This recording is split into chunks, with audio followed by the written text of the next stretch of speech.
Toy Fair is an annual trade show that's held at the Javits Center in New York City. The show boasts more than 1,000 exhibitors showing off more than 150,000 products. The event is primarily for vendors and press. Now, I mention this because there's been a growing number of people trying to get into the event. And while it's a really great experience, a majority of the information that you guys see online is probably the best way to get your information for this event.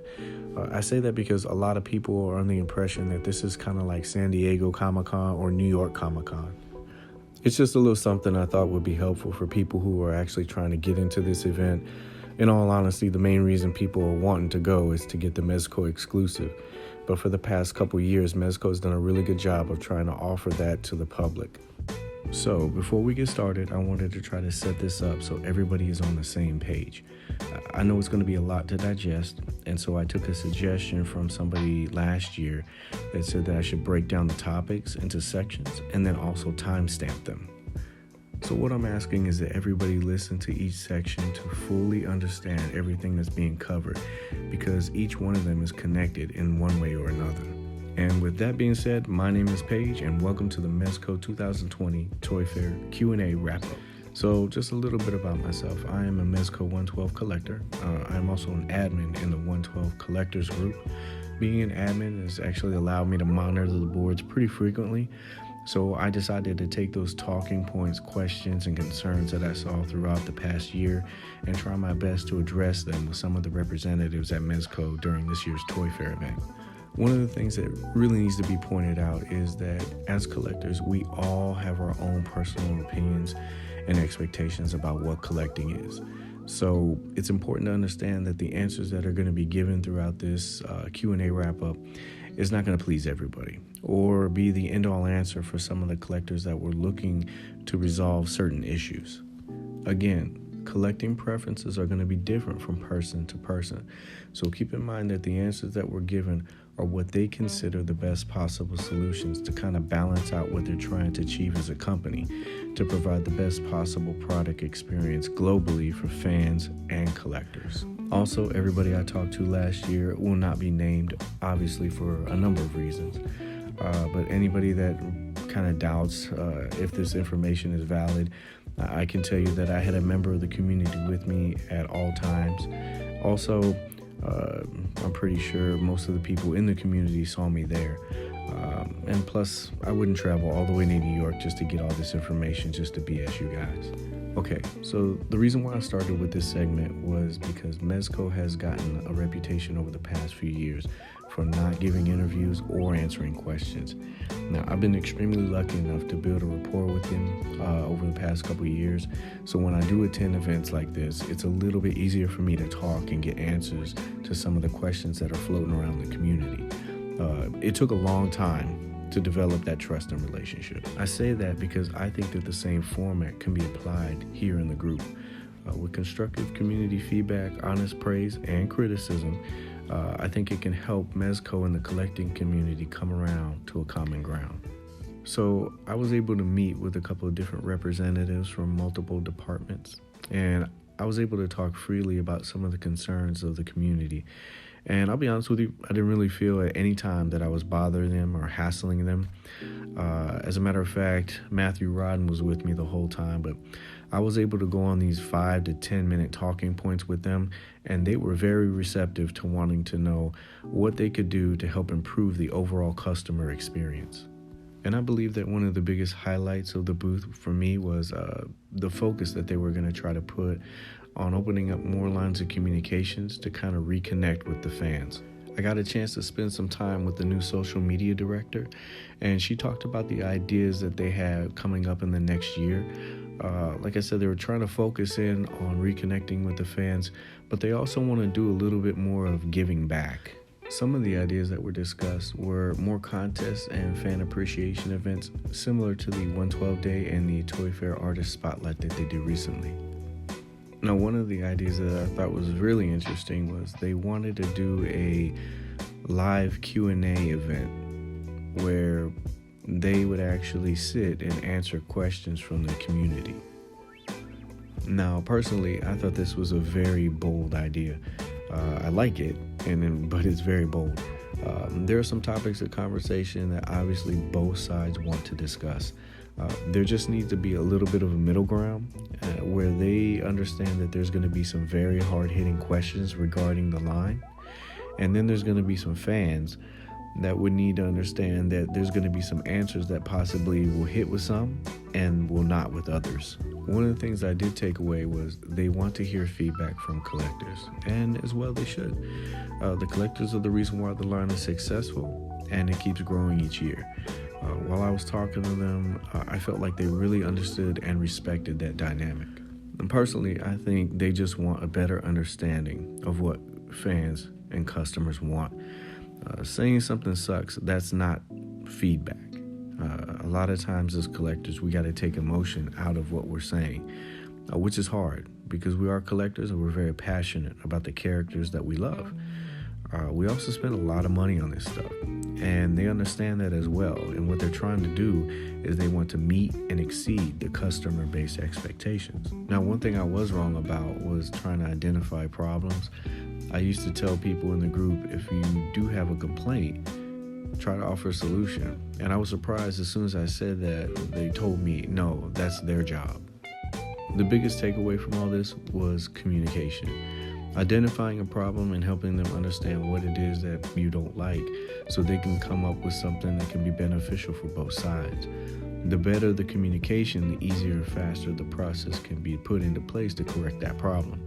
Again, these processes take time, and it's important for collectors to understand that. Now, customer service has always been a hot topic in the group as well.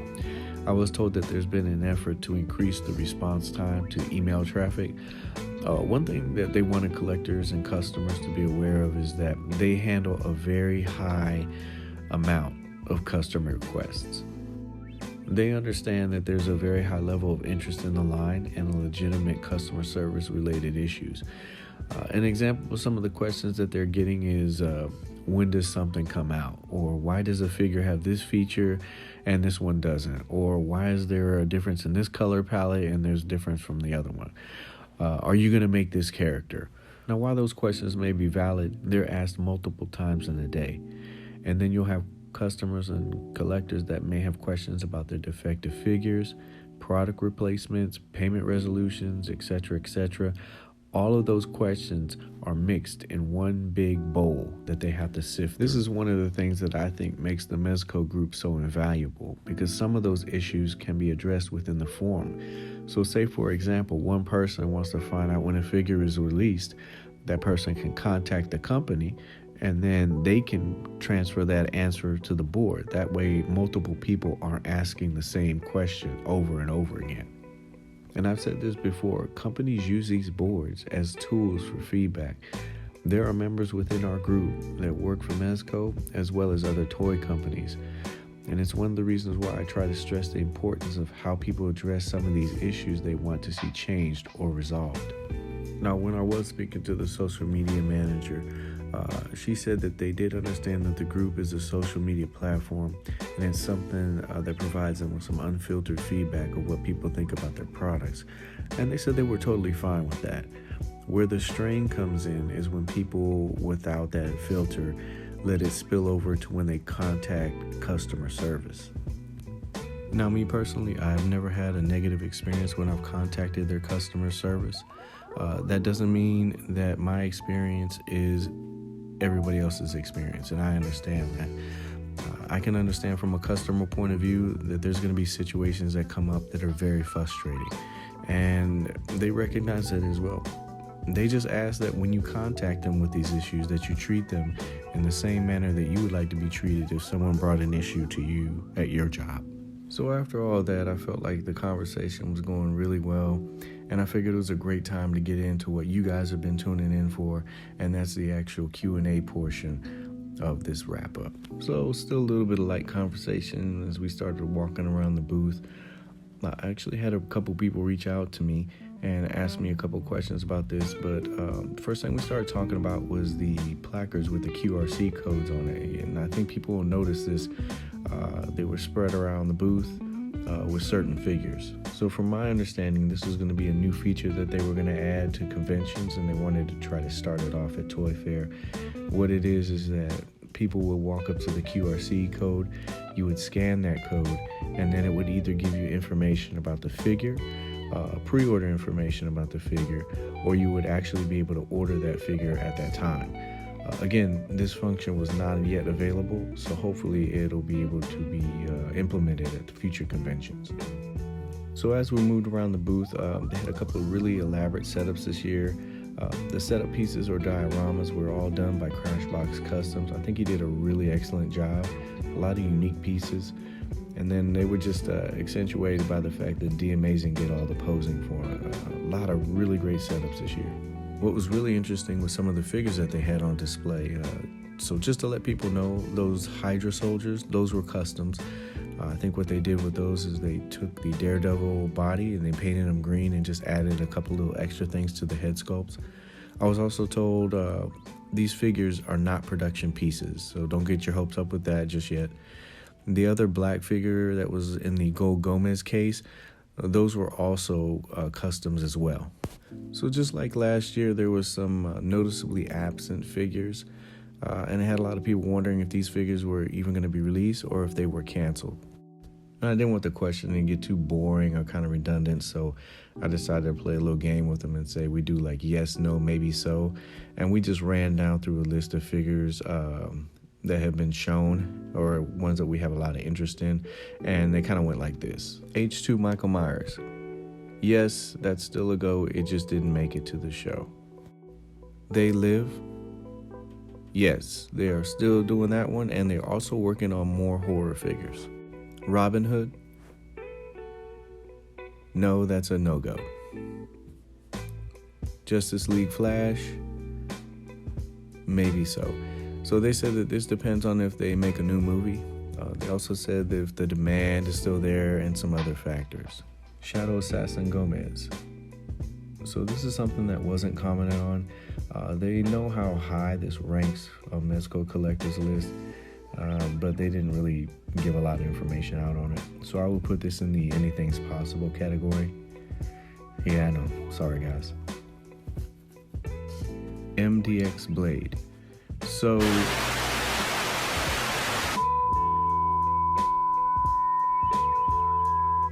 and that's where it stands on that one. Classic Superman. Yes, there was a tease in the 2020 catalog, so that will be coming, as well as Black Widow. The Batmobile. Not that Batmobile. This Batmobile. So I was told that this is still a go. Mezco wants to create something kind of special with this. Vehicles, they take a lot of time to mass produce. Not only that, but just design in general. What I was told is they want to make this something really special, so they're working on some extra features. They don't want to say what it is, but I can tell you, rest assured, this is still coming. Star Trek. So sadly, I was told that this line as of now is done. God, man, it really hurts. One of the things that I did ask them is, because the fan base has kind of grown over the past few years, could this be a factor that would possibly bring back that or some other properties? And they said there's always a possibility that they could produce this line again, but as of now, it's phased out. Done. So moving on, probably one of the biggest improvements Mezco collectors would like to see in regards to the line are the bodies. Now, there have been some improvement with the additions of the smaller Spider-Man bodies or the advertised hyper-articulated bodies. Jon Stewart, Moon Knight, Gomez, those kind of bodies have really taken on a personal preference with Mezco collectors. But I think the main sticking point, obviously, is the Spock and Joker body. Now, one of the things that I tried to explain to them from a collector's point of view was the limitations in the range of motion with that body. I also discussed that collectors know that not every character needs to have dynamic range, such as Spider-Man, but there are characters that are holding weapons or recreating iconic poses that are really important to have that kind of range. They did tell me that they have heard the complaints about the body, and I was told that they're going to move on to the modified body that Netflix punishes on in order to get away from that older body mold. So the figures such as John Wick, Two-Face, and the They Live will all utilize that Netflix Punisher body. While we were talking about male bodies, it seemed only fair to be able to ask about the female buck as well. It's another one that they recognized they needed to improve upon, and they said currently they're looking for ways to not only improve the mold, but also increase the range of articulation. They have said that they've taken steps in that direction with the new modern Wonder Woman that's going to be coming out, which has a new elbow joint system and a brand new upper body sculpt. So they are trying to take steps to improve that as well. So I touched a little bit on this in a new episode I put up a couple days ago called Under the Microscope. So I won't beat a dead horse, but I did bring up the subject of how they were trying to address the concerns with the suits on certain figures, like the They Live figure, John Wick, Two-Face, and Thanos. The majority of the feedback that people were giving was that these suits looked a little bit loose or too baggy on certain figures. The rep said that they understood the concern, but they also stated again that these are prototypes and they're still pending licensor approval. I think most of the collectors will probably notice a pattern where a figure has been shown and then it skips a show. This is probably due because of the feedback that they received and then the changes that occur. Or when I mentioned earlier, where a figure is shown so collectors have an idea of what the figure is going to look like while it's a work in progress. A great example of this would be that new John Wick figure. Yes, they've been pushing that figure back for quite some time now, but it's a very popular character whose identity is tied to that suit. So I can honestly say that the suit that I saw at Toy Fair looked very good. They also said that they're currently revising him now around the collar area. I don't think anyone that's been following this line can deny the fact that these suits have gotten better over time. A great example of this is the recent release of Gomez. The fitting and that they have on it and the materials that they used are marked improvements over the Joker and Agent Gomez. And that's what companies are supposed to do, improve over time. The key thing to remember is that those changes, they take time to put in place. While we talked about Wick, I was also told about They Live and Two-Face and Thanos.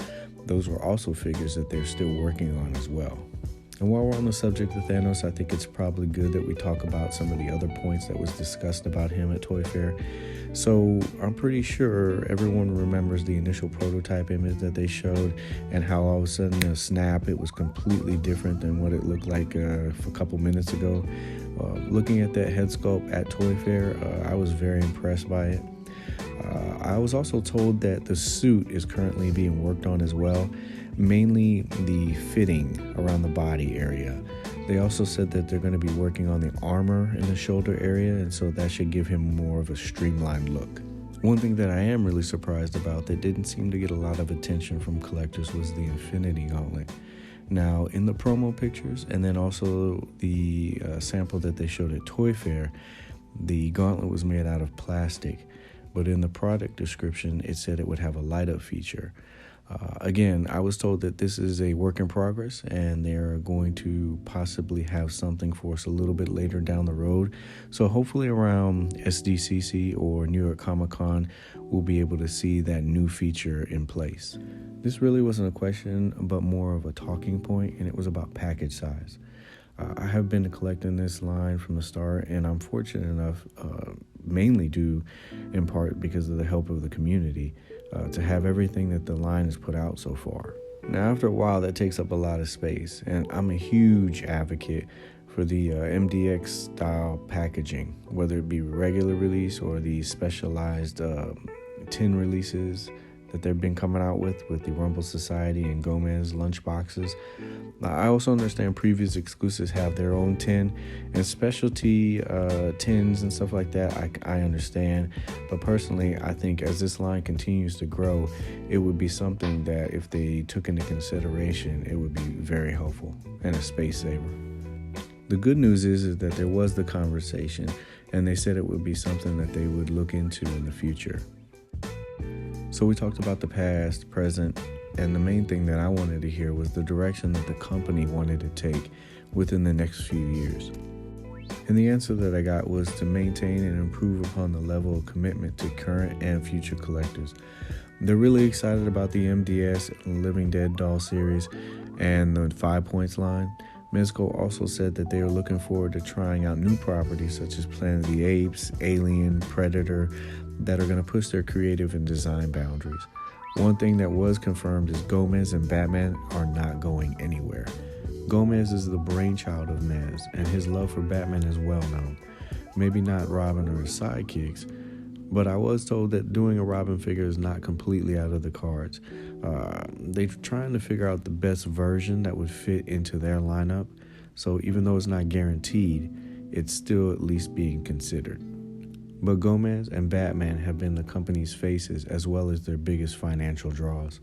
I know a lot of people may not like the character of Gomez, but numbers don't lie, and every version of Gomez that they've released has either sold out or has doubled in price. So financially, there's really no reason for them to stop one of their hottest properties. Also, on the note of properties and continuing the Batman line, I did ask them if they had any plans to do the Robert Pattinson Batman to kind of tie in with the movie. I didn't really get a yes or a no. I think they're probably waiting to see how things shape up. We all know movie licenses and likeness rights can be expensive, and I feel that's a good position for them to take on this one. If they didn't, I mean, who knows? We could end up with another Birds of Prey, Harley Quinn. Please don't do that figure. Please do not do that figure. And that's it. The 2020 Toy Fair wrap-up has officially been wrapped up. Pun intended. I had a lot of fun this year. I reconnected with some people that I met last year, and then also met some people in and outside the Mezco group. I also wanted to apologize to anyone that was standing directly in front of me and said, "Hey man, it's me, what's up?" There's a lot going on at this event, and I was so focused on trying to get everything that I could. So I appreciate anybody that came up to me and said, "Hey, how you doing?" I met a lot of cool people, and I'm hoping that I get to meet a lot more cool people next year. And last but not least, I wanted to thank everyone that listened or watched the video to the very end. You deserve something really special. Something free. You've earned it. So I was able to snag a few Mezco catalogs at Toy Fair, and I wanted to give them away to 2 viewers. But not just any viewers, the 2 that watched and were able to see other things that people could not. So throughout the video, I put 3 numbers at the bottom of the screen. Find the numbers, place it in the comment below with the numbers in the comment, like, what's the figure that you showed at the blank minute mark?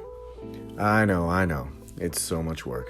But hey, you're getting something for free, so you got to put a little effort into it. And yes, it's totally free, meaning I will pay for shipping if you live in the United States. First 2 people that comment will get the catalog. It's that easy. Again, this is my way of just saying thank you to everyone, and not just the 2 people that are actually winning the catalog. Anyway, I hope everyone at least was able to take a little something from this video. I apologize for not getting it out a little bit sooner, but life gets in the way of things, and sometimes you gotta take care of those things first. I do promise that next year, if I go, I will get out the video a lot sooner, and it'll be in a better format. I'm learning this as I go, and it can only get better. Hopefully. So as always, remember, it's just toys. Have fun.